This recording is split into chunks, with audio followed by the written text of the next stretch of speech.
성도들은 그런 찬양과 기도와 함께 뭘 해야 되느냐?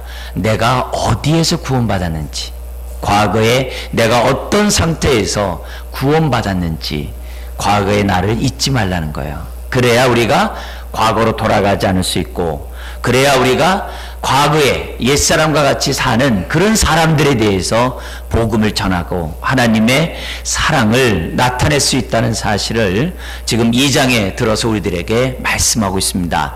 그래서 2장 1절에서부터 10절까지는 하나님과 원수되었던 우리들이 어떤 상태에서 우리가 구원받아 하나님의 자녀가 되었는지, 하나님과의 관계에서 과거의 우리의 모습과 현재 구원받은 우리의 모습을 설명하는 것이 10절까지고요. 11절에서부터 22절까지는 그리스도의 몸에 우리 정말 밖에 있었던 우리들이, 하나님의 언약의 축복 밖에 있었던 우리들이 어떻게 그리스도 몸의 한 지체로 부름받았는지를 알게 함으로써 다시 옛사람으로 돌아가는 게 아니라 그리스도의 몸을, 교회 성전을, 가족된 우리들을 힘써 지켜나가고 그리스도의 몸을 세워나가는 삶을 살아야 한다는 것을 기록한 것이 2장입니다.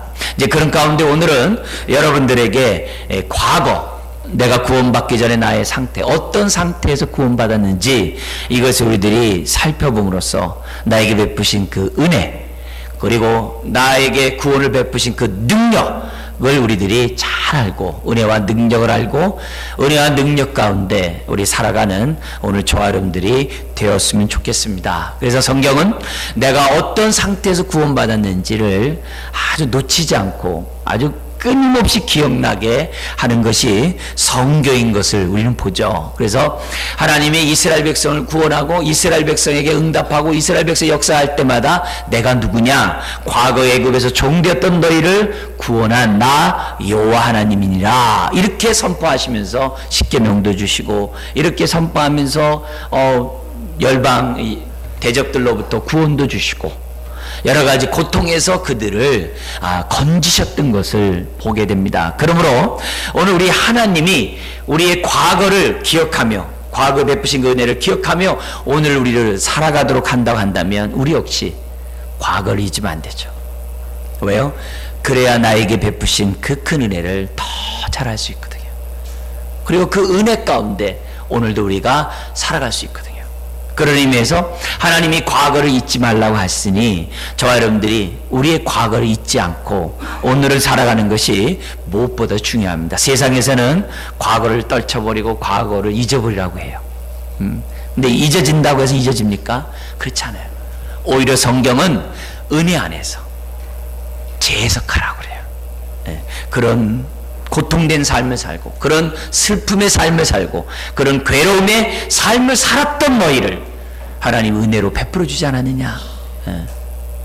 우리가 하나님을 찾지도 않고 하나님 앞에 불의와 불경건의 삶을 살았음에도 불구하고 우리에게 구원을 베푸셨다면, 오늘 우리가 하나님을 찾고 하나님의 뜻대로 살아가는 저와 여러분들이 베푸신 하나님의 그 크신 은혜가 오죽하겠냐 이거죠.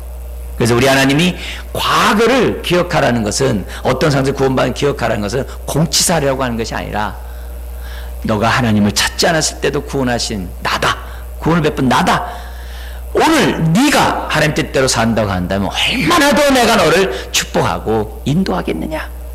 내가 너희 인생을 끝까지 책임져주고 끝까지 은혜와 사랑 가운데 거하게 할 것이다. 나는 전능자다. 이런 사실을 알도록 하기 위해서 우리 하나님은 계속 끊임없이 과거의 우리의 모습을 지적하면서, 과거에 너가 어떤 상태에서 구원받았는지를 잊지 말고, 아픔 때문에 우겨싸이거나 고통 때문에 좌절하지 말고 오히려 그리스도 안에서 다시 한번 재해석하고 오히려 은혜 가운데 그 고통을 이기고, 또 내가 다시는 옛사람으로 돌아가지 않는 저와 여러분들이 되기 원하는 것이 우리 아버지의 뜻인 줄 믿습니다. 자, 그렇기 때문에 우리는 어떤 상태에서 내가 구원받았는지를 다시 한번 기억하고, 이런 은혜를 베푸신 하나님을 찬양하고, 그로 인하여 다시는 옛사람을 돌아가지 않고 정말 새 사람에 걸맞는 삶을 살아야 될 줄 믿습니다. 오늘은 옛사람에게 속한 우리들의 모습만을 살펴보겠는데요. 첫 번째, 우리가 어떤 상태에서 구원받았습니까? 우리는 1절에서 그 답을 찾을 수 있습니다. 1절 읽어볼까요? 그는 허물과 죄로 죽었던 너희를 살리셨도다. 허물과 죄로 죽었던 자라고 얘기하고 있어요. 죽었대요. 보세요. 우리 죽었다 그러면은 정말 그 단어가 주는 뉘앙스가 뭔지 알죠? 근데 우리는 생각하죠. 아니, 내가 지금 이렇게 멀쩡히 호흡하고 있는데 내가 왜 죽어? 죽기는 왜 죽어? 이렇게 생각하실 수 있어요. 그러나 여기서 허물과 죄로 죽었던 이 죽음이라는 얘기는 육적 죽음을 얘기하지 않아요. 육적 죽음이 뭡니까? 우리의 영혼과 육체가 분리되는 것이 육적 죽음이라고 그래요. 그래서 우리 장사 지내죠. 그러나 성경에는 육적 죽음만 있는 게 아니라 영적 죽음과 영원한 죽음이 있다 그래요. 영적 죽음은 오늘 우리 본문에 있는 것처럼 하나님으로부터 단절된, 하나님의 은혜로부터 제외된, 언약으로부터 언약과 아무 상관없는 불신자의 우리들의 삶의 모습을 얘기할 때 허물과 죄로 죽었다 그래요. 그걸 영적 사망이라 그래요. 그러나 영원한 사망이 있죠. 우리에게 하나님 왜 육체의 죽음을 보게 하십니까? 한 번 죽는 것은 정한이 치지만 그 외에 영원한 죽음은 당하지 말라는 것이죠. 영원한 죽음은 지옥 가는 걸 말해요. 하나님과 영원히 분리되는 것, 영원히 단절되는 것이 영원한 사망이죠. 하나님께서는 오늘 우리들에게 뭘 가르치나? 영적 죽음을 얘기해요. 너가 예수 그리스도를 믿기 전에 너는 어떤 사람이냐? 허물과 죄로 죽었던 자다. 그래서 너희 마음 중심에 하나님이 없고 하나님을 알되 영화롭게도 하지 아니하고 오히려 어떻게 해야 돼요? 짐승과 버러지의 형상을 만들어 놓고 우상 숭배했던 것이 오늘 저와 여러분들이라고 말씀하고 있어요. 과거에 우리는 허물과 죄로 죽었다 이게. 그랬던 우리를 살리셨도다. 할렐루야. 자, 근데 오늘 우리 그는 이란 이 말씀 앞에 번역이 안 되어 있습니다만 또한이란 단어가 있어요. 또한. 여러분 1절 앞에 또한이란 단어가 있다는 얘기는 무슨 말입니까? 1장과 연관되어 있다는 거죠. 나중에 1장 2장이 있었지만 원래 성경의 편지에는 1장 2장 없어요. 절수가 없어요. 그냥 쭉 기록되어 있어요. 편의상 우리가 1장 2장 나누는 것이지 하나님의 1장 2장 한 건 아닌 거 아시죠? 근데 1절 앞에 또한이란 단어가 있어요. 그러니까 앞의 내용과 연결되어 있다는 거죠. 앞에 나온 내용이 뭡니까? 1장 19절에 우리의 마음의 눈을 밝히사 세 번째 기도 내용이 있었죠. 하나님이 우리에게 베푸신 그 능력의 지극히 크심이 어떠한지 알도록 능력에 대해서 얘기를 해요. 근데 그 하나님의 능력이 예수님에게 임하자 예수님에게 어떤 역사가 일어나요? 죽었던 자가 살아나고 살아났을 뿐만 아니라 하늘 보좌 우편에 앉게 되었다 그랬어요. 이게 하나님의 능력이죠. 예수님은 하늘 보좌 우편에 앉게 할 뿐만 아니라 하나님의 능력이 어떻게 나타났어요? 예수님을 모든 이름 위에 뛰어나게 하시고 교회의 머리로 이 세상 만물을 통치할 수 있는 권세를 주시고 뿐만이 아니라 그리스도의 몸으로서 만물을 충만케 하신 자의 충만을 이루게 하셨어요. 다시 말하면 하나님의 모든 뜻이 예수 그리스도 안에서 성취된다는 거예요. 하나님의 뜻은 예수 바깥에서 이루어지지 않아요. 그리스도의 몸인 예수 안에서 성취가 돼요. 그래서 우리는 온전한 그리스도의 몸을 이루게 되는 그날이 바로 뭐예요? 주님의 재림이에요. 이 세상 모든 것의 완성이에요. 근데 그 모든 것을 이루는 것이 바로 하나님의 능력이에요.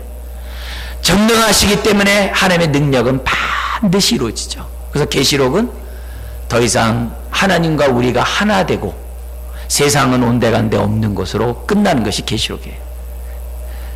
그리스도 안에서 만물이 충만케 되는 것으로 끝나는 것이 계시록이에요.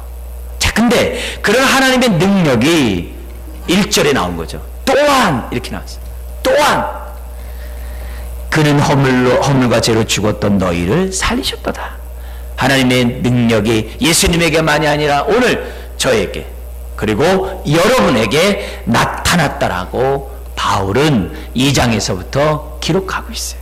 그래서 하나님의 능력 때문에 허물과 죄로 죽었던 우리가 살아나고, 살아난 것으로 끝나는 것이 아니라 예수님처럼 어떻게 됩니까? 2장 6절에 보니까는 예수님처럼 예수 안에서 함께 하늘에 앉히시고, 예수님만 앉히는 게 아니라 믿는 저와 여러분들을 똑같이 예수 안에서 함께 하나님 우편에 앉게 하세요.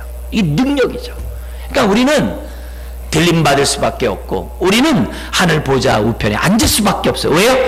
전능하신 하나님이 함께 하시기에. 이게 은혜죠. 이게 은혜죠. 그래서 하나님의 능력이 우리에게 어떤 상태에서 임했는지를 지금 2장은 설명하는 거예요. 그래서 또한 이렇게 한 거예요. 그래서 이 또한이란 단어만 생각해도 가슴이 두근두근하죠. 벌렁벌렁하죠. 하나님의 그 크신 은혜가, 그 크신 능력이 나에게 임하다니. 그것도 어떤 나입니까? 허물과 죄로 죽었던 나. 하나님을 찾지도 않고, 하나님을 영화롭게도 하지 아니하고, 하나님의 이름을 부르지도 않고, 내 육신의 정욕 가운데 내가 살아가던 나. 하나님 없이 내가 하나님 노릇하며 살아가던 나. 바로 나에게 그 큰 능력이, 그 큰 은혜가 임했다라고 또한 1절은 우리들에게 설명하고 있습니다. 자, 근데 여기서 허물과 죄로 죽었던 우리에게 임했는데, 이 허물과 죄가 어떤 의미냐? 우리 모든 죄의 총칙을 말해요. 이 허물이라는 단어는 옆에서 떨어지다 이 말이에요.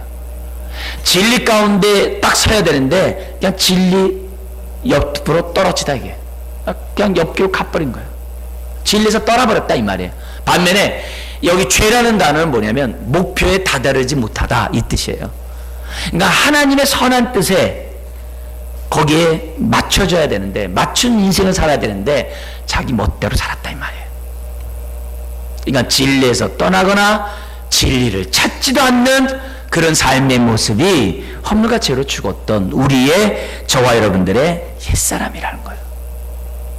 그래서 로마서 3장에서 얘기한 것처럼 생각에 있어서나 말에 있어서나 행동에 있어서 우리는 죄악 가운데, 불의 가운데 살아가는 그 인생이 우리라고 지금 말씀하고 있어요. 그러므로 오늘 우리가 어떤 상태에서 구원받았는지를 기억하는 데 있어서 먼저 나는 허물과 죄로 죽었던 나였다, 이 사실을 깨달아야 돼요. 그래야 저와 여러분들이 어떻게 돼요? 다시 옛생활로 한 거예요. 출애굽한 이스라엘 백성이 왜 가나안 땅으로 가지 아니하고 조금만 어렵고 힘들면 애굽으로 돌아가려고 했어요? 애굽에는 부추도 있고 파마늘도 있고 고기도 있었어요. 노예 생활이지만 그래도 먹고 사는 데는 그래도 광야보단 낫어요. 그러니까 사람들이 부추가 없네, 고기가 없네, 뭐가 불편하네, 물이 없네, 그러면서 어떻게 돼요? 가나안 땅으로 가지 아니하고 다시 애굽으로 돌아가려 했어요. 왜요? 그들이 애굽에서 종노릇하는 그 삶이 어떤지를 모르니까. 그리고 가나안 땅이 그들에게 주는 하나님의 그 축복이 무엇인지 모르니까 그들은 조금만 불편하면 다시 옛 생활로 돌아가려고 하는 거예요.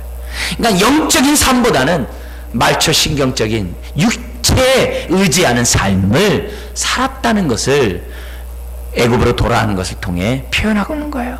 우리가 왜 세상을 사랑하고 왜 세상을 향해 나아갑니까? 내가 어디에서 구원받았는지를 저와 여러분들이 모르기 때문에, 모를 때 다시 어떻게 돼요? 옛사람으로 돌아가는 거예요. 제가 이 하나님의 이제 이런 1절의 말씀, 1절에 3절에 있는 말씀을 이제 깨닫고 은혜를 받았을 때, 제가 청년 때였어요. 근데 은혜를 딱 받았는데 갑자기 머릿속에 제일 먼저 떠오른 단어가 이거였어요. 예수님 믿지 않았을 때 내가 가졌던 좋은 추억들, 기억들, 그럼 그게 뭐지? 이게 딱 떠올랐어요. 그러면서 제 마음에 든 것이 뭐냐면은, 주님을 몰랐을 때 나의 그 청소년기의 그 시절이 추억이 아니라 악몽이었구나. 왜요? 그 그것이 허물과 죄 가운데 살았던 시절임에도 불구하고 그 심각성을 모르면서 제가 추억이니 하면서 사진첩에 사진을 기록하고 거기에 이렇게 젖어 있는 모습을 보면서 깜짝 놀랐어요. 주님을 떠난, 하나님을 떠난, 생명에서 떠난 나의 삶이 아름답다라고 생각하는 저의 영적인 상태를 보면서 내가 죽었던 자였구나. 그걸 생각할 때 하나님의 은혜가 더 강같이 임하게 되고, 그리고 세상 사람들이 겉으로 볼 때는 화려하고 보기 좋고 잘 나가는 그 모습이 옛날엔 부럽기도 했지만 오히려 치근하게 느껴지게 됐어요. 치근하게. 주님을 믿지 않는 그의 삶이, 그의 겉사람이 아무리 화려해도 영혼이 죽어있는 그 인생이 불쌍하게 여겨지는 거죠. 전도가 뭐예요? 영혼의 불쌍함을 느끼지 못하면 전도 못합니다. 허물과 죄로 죽었다라고 사람을 보지 못하면 주의 사랑 전하지 못합니다. 못합니다. 영혼 구원은 영적 상태가 어떤 상태에서 내가 구원받았고 그 신자의 영혼이 어떻다는 사실을 알 때 전도하는 거예요. 하나님의 사랑을 전한다는 거예요. 그런 의미에서 우리가 옛사람으로 돌아가지 아니하고 옛사람 가운데 있는 사람들을 긍휼히 여기기 위해서라도 우리는 어떻게 해야 돼요? 우리의 과거의 나의 모습을 아셔야 돼요. 두 번째로 우리가 과거에 내가 어떤 상태에서 구원받았는지 우리가 알아야 되는데 과거의 나의 모습이 어떻습니까? 2절에서 우리 한번 살펴보겠습니다. 한번 읽어볼까요? 그때 너희는 그 가운데서 행하여 이 세상 풍조를 따르고 공중의 권세 잡은 자를 따랐으니 곧 지금 불순종의 아들들 가운데서 역사하는 영이라. 여러분, 지금 불신자들에게 배후에서 역사하는 영이 있대요. 그 영이 누구냐? 공중의 권세 잡은 자래요. 권세가 있다는 얘기는요, 힘이 있다는 거죠. 역사를 한다는 얘기는 그 힘으로 일을 한다는 거죠. 사람을 잡을 수 있다는 거죠. 네, 사람을 얼마든지 죽이고 멸망시키고 도둑질할 수 있다는 거죠. 요한복음 10장 10절이잖아요. 예수님이 이 땅에 온 것은 우리에게 생명을 줄 뿐만 아니라 더 풍성하게 왔지만은 마귀가 이 땅에 온 것은 도둑질하고 죽이고 멸망시키는 것이라고 했거든요. 근데 지금 불신자 그 배후에 사단이 역사하고 있어요. 그것도 공중의 권세 잡은 자가 역사하고 있어요. 지금 70억 중에 20억이 예수를 믿어요. 50억은 아직 공중의 권세 잡은 자의 힘 안에 있어. 거기 뭐래? 따랐으니, 그래서 종으로 끌려가는 거죠. 우리 과거에 내가 어디에서 구원받았다고요? 공중의 권세 잡은 자. 네. 공중의 권세 잡은 자를 따랐던 자였다는 거예요. 요한복음 8장 44절에 보면 예수님이 바리새인에게 한 얘기죠. 너희 아비는 마귀니라. 얼마나 모욕적이고 끔찍한 말입니까?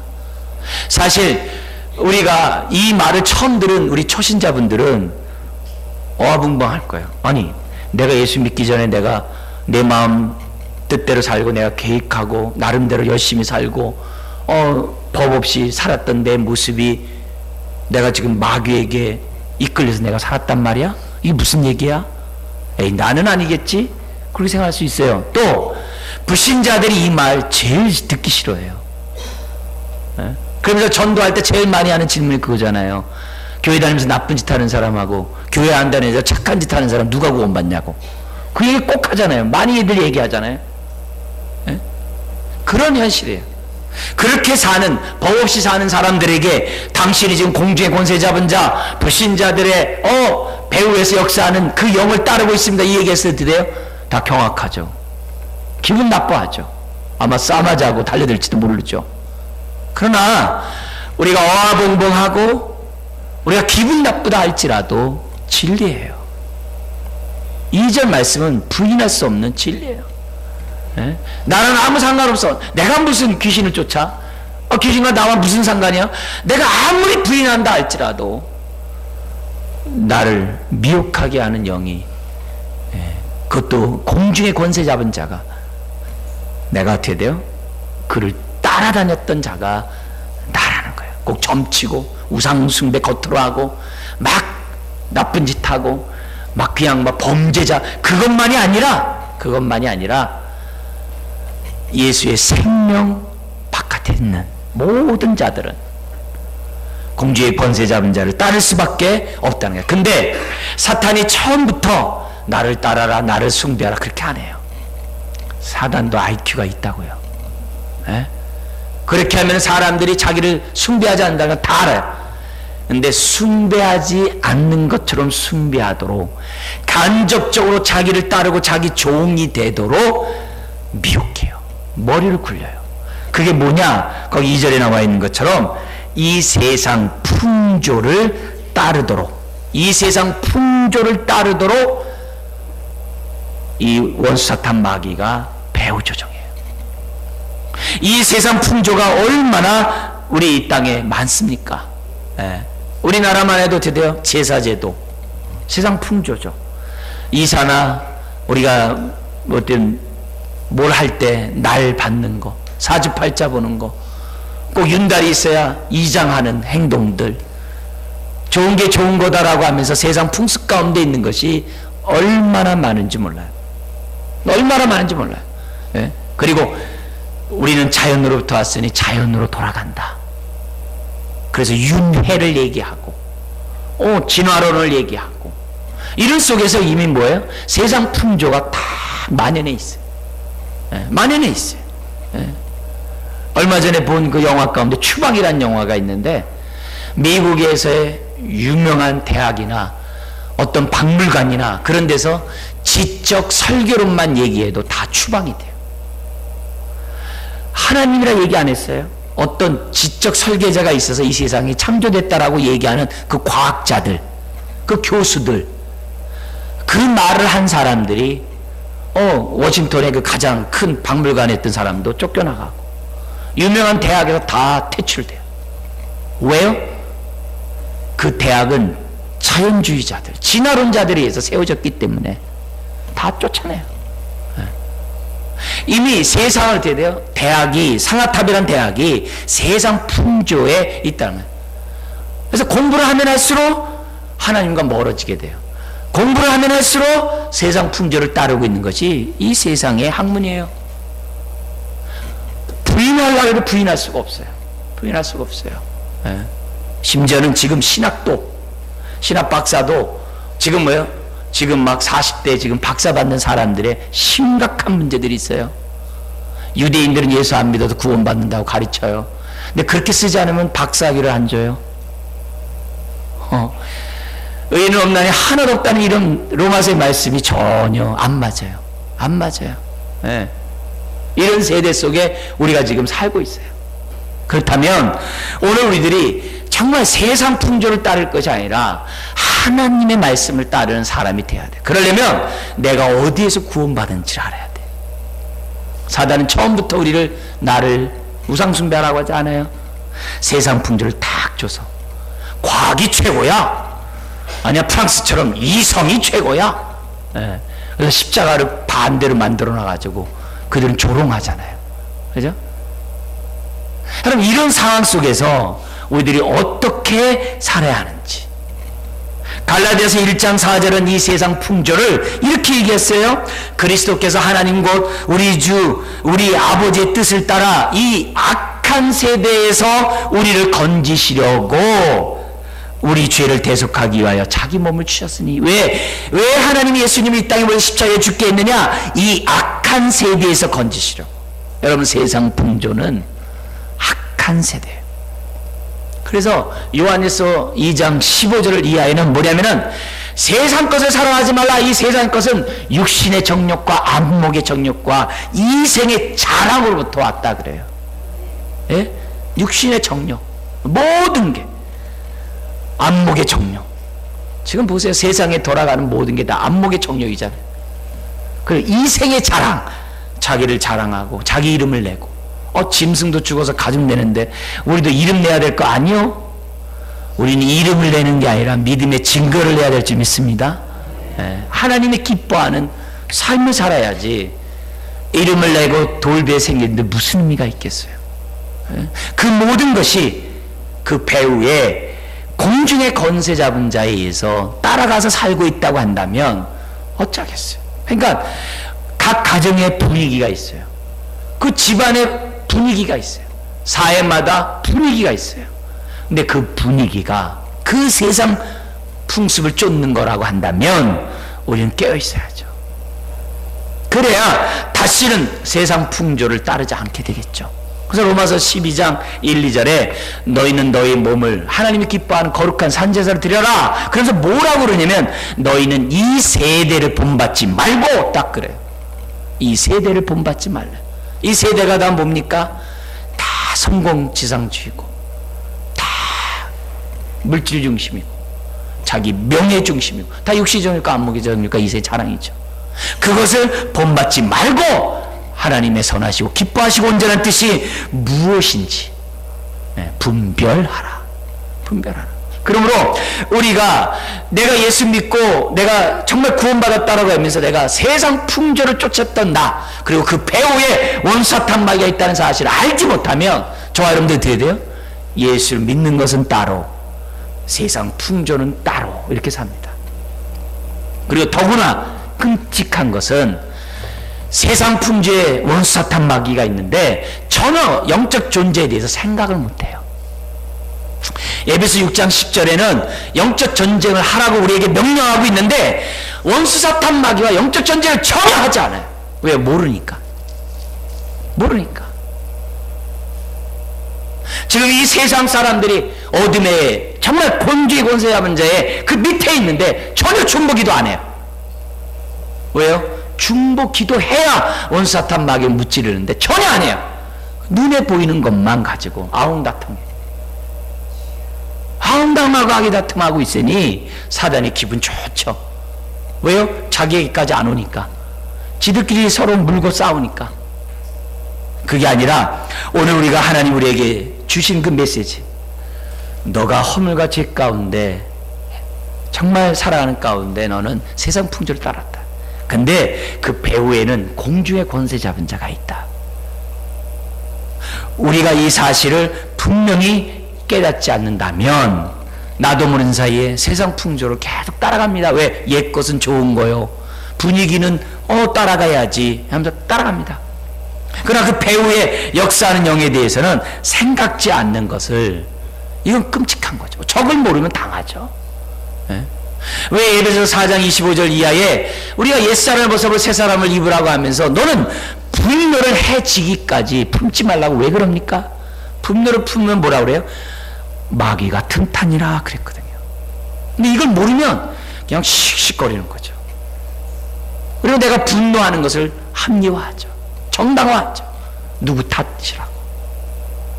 그러나 그 배후에 사단이 계속 충동질하고 있다는 사실을 잊어서는 안 돼요. 잊어서는 안 돼요. 해지기까지 분을 버리지 않으면 마귀가 틈탄다고요. 사단은 지금도 육신의 정욕과 안목의 정욕과 이생의 자랑으로 저와 여러분들을 꿰고 있어요. 예수님이 이 땅에 온 것은 양으로 생명 얻고 풍성하게 위함이지만 마귀는 그게 아니에요. 육신의 정욕대로 살라고 유혹하고 안목의 정욕대로 살라고 유혹하고 이생의 자랑만 늘어놓으면서 지금 어떻게 돼? 우리의 인생을 도둑질하고 죽이고 멸망시키고 있다는 사실을 우리는 기억해야 돼요. 여러분, 이것을 할 때 우리는 세상 풍조를 쫓지 않고 우리는 어떻게 됩니까? 원수 사탄 마귀와 영적 전쟁을 할 수 있어요. 네, 영적 전쟁을 할 수 있어요. 아주 지극히 일상생활 속에 세상 풍조가 있음을 볼 때 원수 사탄 마귀도 돼요. 지극히 사소한 곳까지 침투해 있어요. 그래서 분노하면 안 돼요. 네, 거짓말해도 안 돼요. 덕을 끼치지 않는 말을 해도 안 돼요. 왜요? 사탄이 틈타니까. 사탄이 역사하니까. 그러면 우리가 어디에서 구원받는지를 생각하고, 세 번째, 또한 우리가 어떤 상태에서 구원받았느냐. 3절 우리 한번 읽겠습니다. 전에는 우리도 다 그 가운데서 우리 육체의 욕심을 따라 지내며 육체와 마음에 원하는 것을 하여 다른 이들과 같이 본질상 진노의 자녀이었더니. 여러분, 진노의 자녀래요. 아니 무슨 소리야? 내가 하나님 앞에 욕도 안 했고 내가 하나님 믿으면 뭐 지옥 간다고 말도 안 했고, 나 하나님과 무관한 삶을 살았는데 무슨 또 진노의 사람이야? 본질상 다른 이들과 같이 진노의 자녀라니? 이게 무슨 말이 되냐 이게. 근데 3절에 보세요. 전에는 우리도 다, 이 다에 이 표시를 하셔야 돼요. 저도 포함되어 있고 여러분도 포함되어 있어요. 전에는 우리도 다 그 가운데서 우리의 육체의 욕심을 따라 지내며 육체와 마음이 원하는 것을 하여 다른 이들과 같이 본질상 진노의 자녀였다 그래요. 진노. 다 진노에 있어요. 왜? 허물과 죄로 죽었던 우리들이고, 또 그 가운데 가요 세상의 풍습을 따르고 있는 우리들이 다 뭐예요? 하나님의 진노의 사람이었다는 거죠. 근데 이런 하나님의 진노 아래에 있다는 사실을 깨달으면요 은혜가 돼요. 와, 진노 아래에 있던 나에게 은혜를 베푸시다니 감사하구나. 오히려 이 진노 아래에 있다는 사실을 깨달으면 더욱더 우리가 어떻게 해야 돼요? 정말 감사하게 돼요. 그리고 이 진노 아래에 있다는 사실은요 예수 믿었을 때만 필요한 게 아니에요. 신앙이 자라가면 자라갈수록 계속 필요한 것이 1절부터 3절이에요. 오늘 지금도 목사인 제 자신이 하나님의 은혜를 받으면 은혜를 받을수록, 주님 과거에 내가 진노 아래에 있었던 자인데 지금까지 인도해 주시고 또 은혜를 주시니 감사합니다. 고백하지 않을 수가 없어요. 바울은 자기가 진노 아래서 구원받은 이것에 대해서 너무 감격한 나머지 디모데전서 1장 12절 이하에 이렇게 얘기해요. 내가 과거에는 핍박자요 폭행자요 내가 비방자였지만 도리어 하나님의 긍휼을 입은 것은, 이러면서 자신에 대해서 자신에게 베푸신 하나님의 은혜에 감사해요. 그뿐만 아니라 이렇게 얘기합니다. 나는 죄인 중에 괴수요 또 나 같은 자가 이런 은혜를 받으면 그리스도께서 먼저 내게 일체 오래 참으심을 보이사 후에 주를 믿어 영생 얻는 모든 잔들에게 본이 되게 하려 하심이라. 무슨 말이에요? 바울 같은 자도 건지신 하나님이 나를 건졌구나. 그렇다면 지금 어둠 가운데 있고 불신자 가운데 있는 자들에 대해서 우리가 어떤 소망을 가져요? 그도 건질 것이라는 소망을 갖죠. 주 예수를 믿으라 그리하면 너와 내 집이 구원 얻으리라 약속하셨잖아요. 그럼 어떻게 돼요? 확신을 갖는 거죠. 하나님, 우리 가정이 진노에서 구원받을 줄 믿습니다. 그래서 불신자로 꼭 기도할 때마다 그냥 하나님 저 영혼 구원해서 그렇게 하는 게 아니라, 하나님 허물과 죄로 죽었던 저 사람을 살려주세요. 하나님 세상 풍조를 쫓아가고 마귀의 종이 된 저 사람을 건져주세요. 하나님 진노 아래 있는 자를 구원해 주세요 라고 기도하게 돼요. 그렇게 기도하면 내가 더 큰 은혜를 체험할 뿐만 아니라 전도의 동기가 강렬하게 일어나는 거죠. 불신자를 바라보는 우리의 눈이 남다른 거죠. 여러분, 진노 아래 있던 자들의 삶의 모습을 보세요. 그게 3절에 나오죠. 뭐라고 얘기해요? 전에도 우리도 다 그 가운데서 우리의 육체의 욕심을 따라, 육체의 욕심을 따라. 이 육체의 욕심은 두 가지 형태로 나타나요. 육체와 마음이 원하는 것을 하여. 육체는 이제 겉으로, 마음은 속으로. 속으로 범죄하는 게 뭡니까? 미움, 다툼, 시기, 질투, 분냄, 화, 이런 것들 등등 속에서 하는 거. 육체, 겉으로 말초신경과 육시적인 까먹기 전이니까 이생이 자랑감을 행하는 그 모든 거, 안팎으로 행하는데 무서운 말이 있어요. 무슨 말이냐? 2절에서는 우리가 공중의 권세자 문제 따라갔어요. 마치 내가 가고 싶지도 않은데 따라가는 것처럼 보여요. 수동적으로 막 끌려가는 거 보여요. 사단이 나를 잡고 있으니까 마지못해 내가 가지. 근데 그렇게 가는 게 아니라 3절에 어떻게 돼요? 내가 자원함으로 스스로 선택해서 판단해서 육체의 욕심을 따라 지냈다 그래요.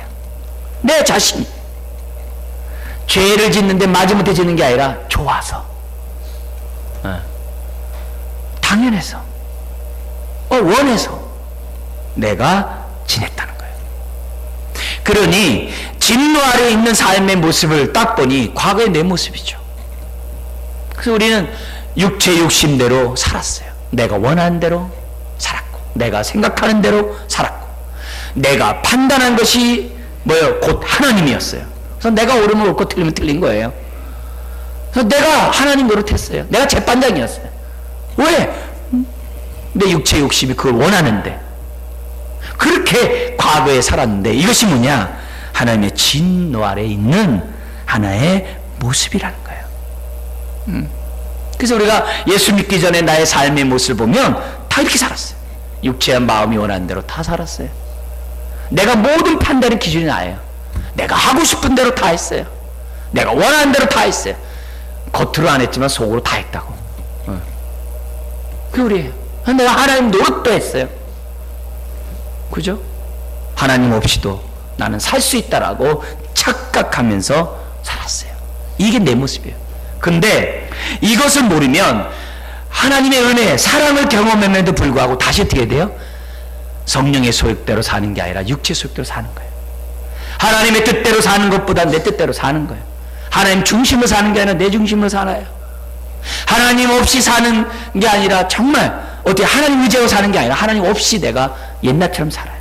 기도도 안 하고 하나님과 교제도 안 하고 그냥 살아요. 그렇게 산다면 내가 어떻게 돼요? 은혜에서 떠나겠죠. 그렇지만 우리가 어디에서 구원받은지를 분명히 알면 다시 육체 욕심대로 살지 않죠.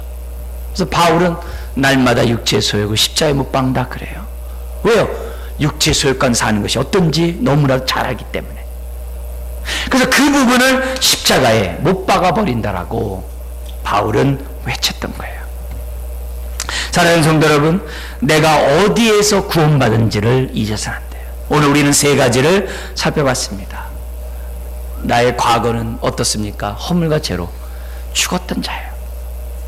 공주의 권세 잡은 자를 따랐던 자고, 근데 마지못해 따르는 게 아니라 육체가 원하는 대로 따라감으로 하나님의 진노 아래 있었던 사람이었다는 것을 이 시간에 분명히 기억하시기 바랍니다. 이걸 우리가 깨달으면 그만큼 은혜가 임하는 거예요. 그리고 그것을 깨달으면 깨달을수록, 또 오늘 깨달을수록 우리는 그만큼 은혜 가운데 거하게 되고 다시 우리 옛사람은 안 가요. 옛사람은 안 갈 뿐만 아니라 지금 불신자 가운데 역사하는 영과 영적 전투를 하고 그 아래서 신음하고 속아있는 사람들을 건지는데 우리의 삶을 드리게 돼요. 또다시 세상 사람들처럼 세상이 원하는 가치관을 따르지 않아요. 왜요? 거기에서 우리가 구원받았기에 애굽으로 돌아가지 않아요. 애굽으로 돌아가지 않아요. 무엇보다도 우리가 과거의 나의 모습을 알면 도저히 구원받을 수 없고 사랑받을 수 없는 상황에서 내가 은혜와 사랑을 받았다는 사실을 깨닫게 됩니다. 그러면 우리는 어떻게 돼요? 그 은혜에 걸맞는 삶을, 4절 이하의 삶을 살아가게 된다는 겁니다. 다시 한번 내가 어디에서 구원받는지 생각하고 정말 이제부터는 정말 성령 안에서 살아가는 저 여러분 되시기를 주의 이름으로 축원드립니다. 기도하겠습니다. 하나님 아버지, 받은 바 은혜를 깨닫지 못하고 영광 돌리지 않으면 다시 옛사람으로 돌아갈 수밖에 없는 것이 우리들인 것을 다시 한번 고백합니다. 주여, 풍성한 은혜를 받으면 받을수록 내가 어디에서 구원받는지를 더욱더 절실하게 깨닫게 되고 죄와 피로까지 싸우는 주의 종이 될 줄 믿습니다. 뿐만 아니라 이 세상에 풍습을 쫓고 있는 사람들에 대하여 긍휼히 여기며 그들을 죽기로 인도하는 하나님의 자녀들이 될 줄 믿습니다. 주여, 내가 어디에서 구원받았는지 분명히 깨닫는 우리 모든 사람들 되게 하여 주옵소서. 믿사오며 예수님의 이름으로 기도드리옵나이다. 아멘.